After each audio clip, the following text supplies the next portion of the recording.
It was nice to have a token working class person, but I don't think she was acting in a way that actually benefited that community. We wouldn't get away with it, so why should she? Good riddance. Mr Starmer, we just need him to go now. The Boris Johnsons do not represent the majority of people. People have got more in common with people like Angela Rayner. Do you think you'll ever vote for Labour again? No, never. Angela Rayner has resigned today. She has resigned now, yeah, after everything. What are your thoughts? It's difficult. I like her, but then, rules are rules, and you've got to set an example to people, and we're all struggling. I've paid stamp duty on my flat. It was a pain in the arse, but I had to do it. Well, we wouldn't get away with it, so why should she? She absolutely hammers us with tax, and it's just, good riddance. If you get caught doing something you shouldn't be doing, then you shouldn't be in the position of power that she's in. So, good that she's quit, but I don't see how it's really going to help the rest of the country out at the moment, because it's not very good anyway, government running it. Well, I think it's just be the same rule for everybody, really. If you're going to charge people tax, then you should pay the tax yourself. Or don't have any tax for everybody. You can't be one way or another. One rule for somebody and one rule for us. They represent us apparently, so They can do what they want and we can't. They absolutely hammer us with tax, and they sit there. They're paid absolute bloody thousands to do to run our country into the ground, because that's exactly what they're doing. We need politicians to set examples. We need them to represent us, and especially after the last 14 years where the politicians had absolute disregard for people. We expect better from Labour, and I think it's honourable to resign for that. I just thought she had so much potential, represented people and Deputy Prime Minister, and I just thought she could have gone all the way, but it's hard. I feel sorry for her. I think it was definitely coming. People obviously weren't happy. It's not a great precedent to set, and I think in the current climate we've got with the reform policies regarding the stamp tax, it's not looking great for Labour, especially with the rise of the new Your Party. She's sort of doing herself a disservice, sort of adding to all the negative Labour policies and the reputation. But I think it's probably, as soon as the news came out that she hadn't paid it, I think it was sort of an inevitable resignation. But I think the political class is finished. I don't think we should have politicians anymore. I think we should run our own country, because these people are clearly, doing dodgy things behind our backs while pretending to be serving us at the same time. And really, ever since 2020, this has become quite obvious that isn't the case. We're both taxpayers. She can't dodge it. She's up there for a reason. She's got to lead by example. Oh, we need a nice other one to go, don't we? Mr Starmer, we just need him to go now. I voted for Labour. Get Farage in, I voted for Labour on one thing. They promised me one thing and they've lied to me, so I now call them Labour, because What did they lie to you about? they said they were going to stop the boats. These MPs that are supposed to be people that guide us, not kind of following or setting an example, is kind of a bit of a kick in the teeth and a spit in the face of everyone that kind of is trying to get by, really. She must have had some news about her to have got the job. So I do think, had she just owned up instead of making the decision she made even worse, it's not the right thing for a Deputy Prime Minister. There'll be more to come out. Somebody else will dodge the system, won't they? And now she's been caught. But she should do. She should pay what I pay, what everybody else pays. It's not right for her to dodge it. If you're the Deputy PM and you're avoiding paying tax and supporting the country that you're supposedly serving, I think that's it's not on. Obviously, where she's come from in terms of she didn't have a privately educated background, she did come from a council estate. How big of a loss is it to lose a working class northern voice in the government? Yeah, I think it's a huge loss, because I think politicians are to represent us. The Boris Johnsons do not represent the majority of people. I think people have got more in common with people like Angela Rayner. But at the end of the day, she's still got a future and she'll still have a job, and she's respected by people. I think she'll get more respect for taking that decision. She doesn't represent me. I don't vote Labour anymore. If we're going to have this system like you say, then of course, more people from working class backgrounds should have the opportunity to do that, because they're going to understand what's going on in the street, or in a low income area. They're going to understand what it feels like to struggle. For your parents to be working all the hours that come and go, and you still can't pay the bills, you still can't survive, you've got to go to food banks and all the rest of it. I very much doubt if Angela Rayner goes to a food bank, so And you've got people who work for the NHS going for food banks. I mean, how is that even right? As a working class person myself and having grown up in that environment, a lot of the things she was doing in Parliament, it was probably beneficial for her to have that sort of label as a representative label, but I think the policies that she was helping to enact probably didn't represent that identity anyway. So it was nice to have a token working class person, but I don't think she was acting in a way that actually benefited that community. It would be a loss, but then a lot of people, you know, come from that sort of background, and when they get to a position like hers, it can sort of corrupt them a little bit in a way. So I think, you know, losing her might not be as big of an issue as for, you know, the issue for the importance of representation of working class people that it might seem.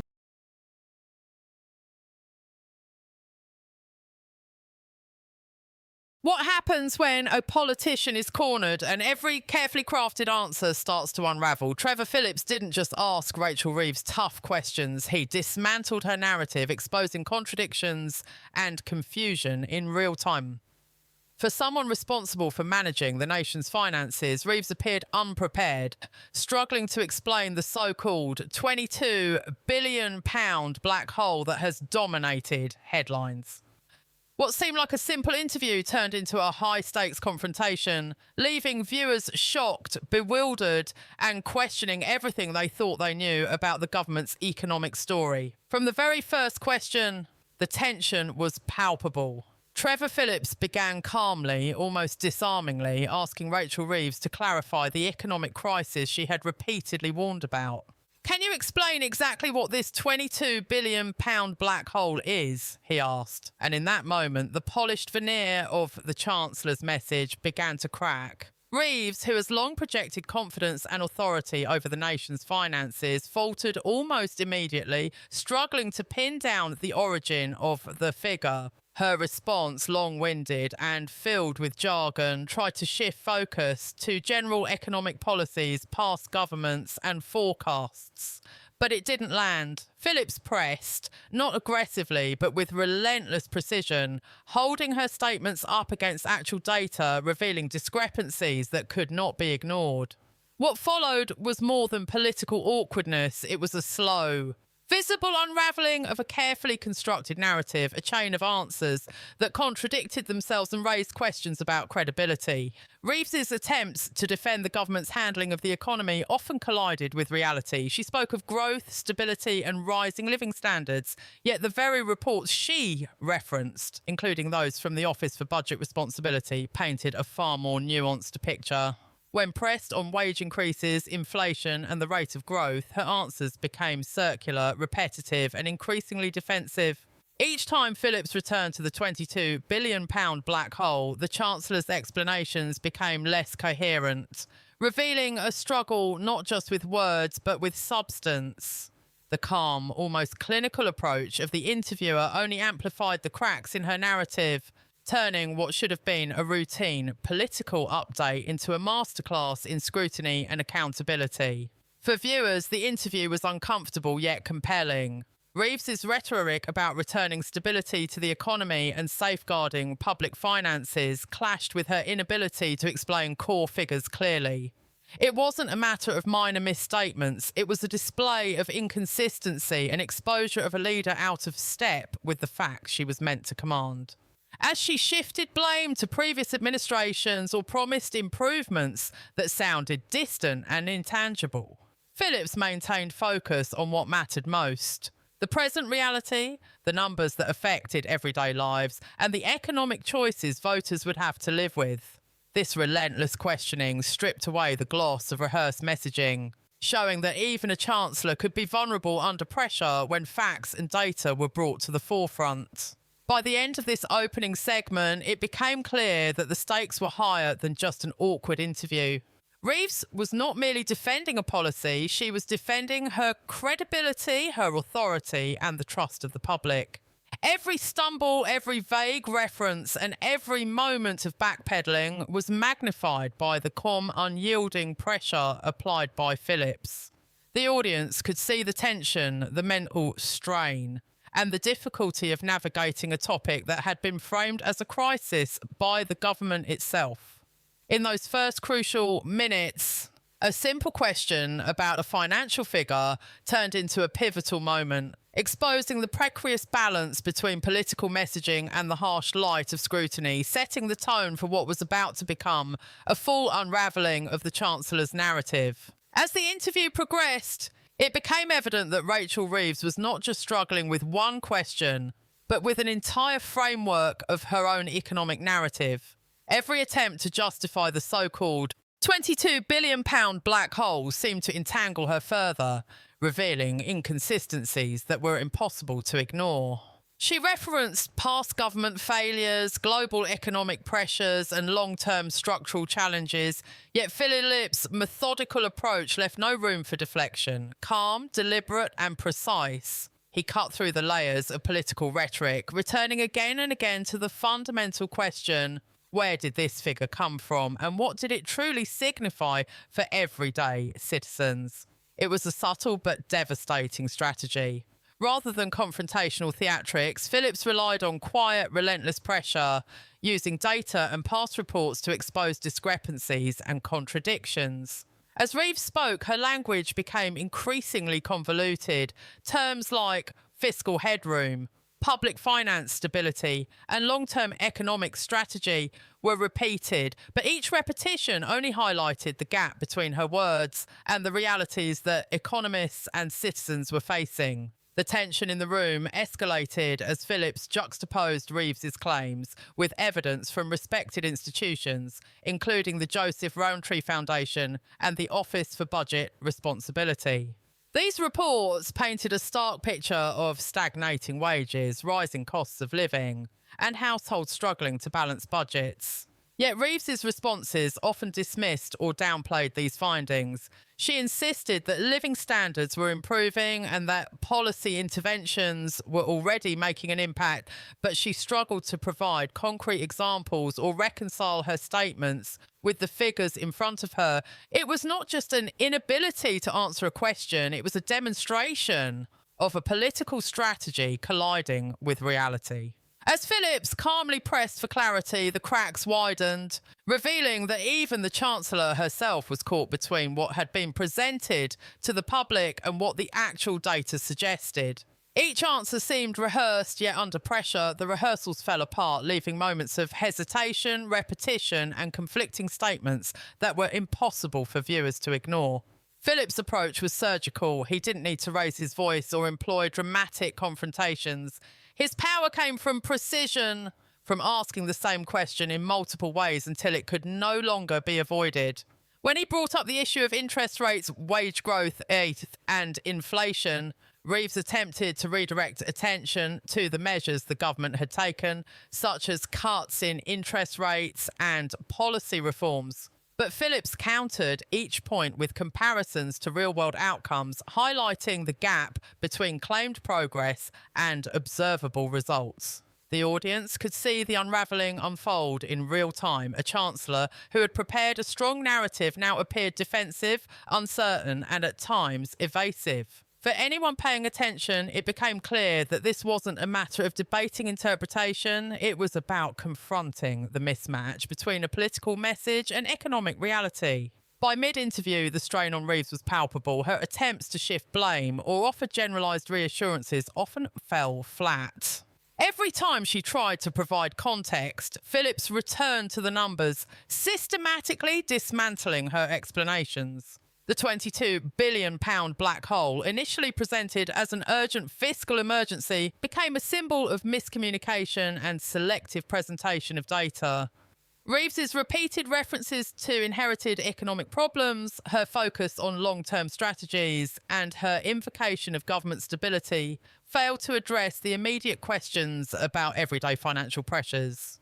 Viewers could see the tension rising, her posture, tone, and pacing conveyed stress and the pressure of facing scrutiny she couldn't easily control. It wasn't dramatic theatre, it was a real-time exposure of vulnerability of a politician confronted with the limits of narrative control under the lens of detailed examination. The stakes were not lost on the public. In an age where political credibility is measured by transparency and evidence, Reeves's faltering responses offered a stark contrast to the confident, methodical questioning of Phillips. It was clear that the interview had become more than a discussion about numbers. It had evolved into a test of competence, clarity, and accountability. Each time she backpedaled, repeated talking points, or attempted to shift responsibility, the audience was reminded of the growing gap between political messaging and practical economic reality. The tension, compounded by the repetition of challenging questions, created a moment of high suspense, drawing viewers in as they witnessed not just a political stumble, but the unravelling of a broader economic story that had been presented as coherent and controlled. In those critical minutes, the Chancellor's authority and public trust were quietly, yet unmistakably called into question. As the interview continued, the pressure on Rachel Reeves intensified, revealing more than just uncertainty. It exposed the fragility of the narrative she had constructed around the economy. Phillips's questioning was relentless in its calm precision, circling back repeatedly to the £22 billion black hole, demanding clarity and challenging each claim Reeves attempted to make. Her responses became increasingly defensive, filled with repetition and vague assurances that failed to address the heart of the question. Each attempt to pivot or explain the figure only drew further scrutiny, making it clear that she was not in control of the narrative. What had started as a routine political discussion now resembled a careful, methodical dismantling of a minister's public image, with Phillips as the surgeon and Reeves as the patient, struggling under the scalpel of factual accountability. The stakes were high and the unfolding drama was impossible to ignore.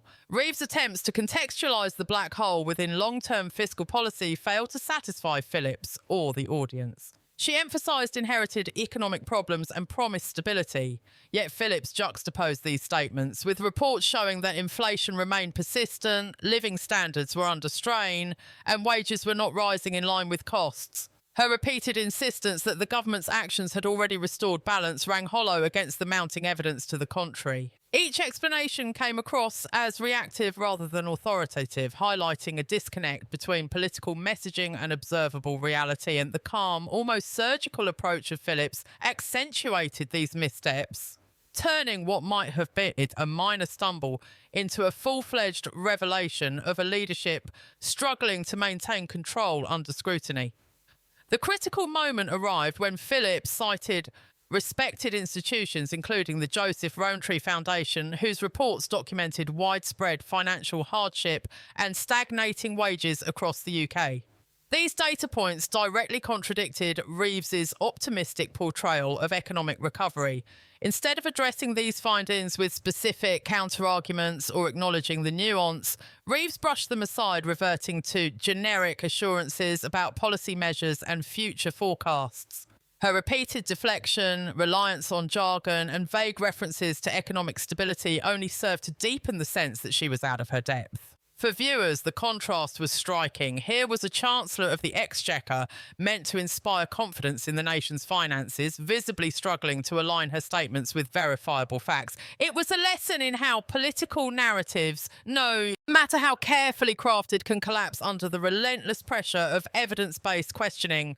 Throughout the segment, Reeves's reliance on long-term projections and theoretical interventions clashed with Phillips' insistence on present-day accountability. Her repeated claims about interest rate cuts, inflation control and wage growth were systematically examined and compared to real-world outcomes, revealing inconsistencies that could not be glossed over. Each round of questioning chipped away at the polished narrative she had prepared, leaving viewers with a clear picture.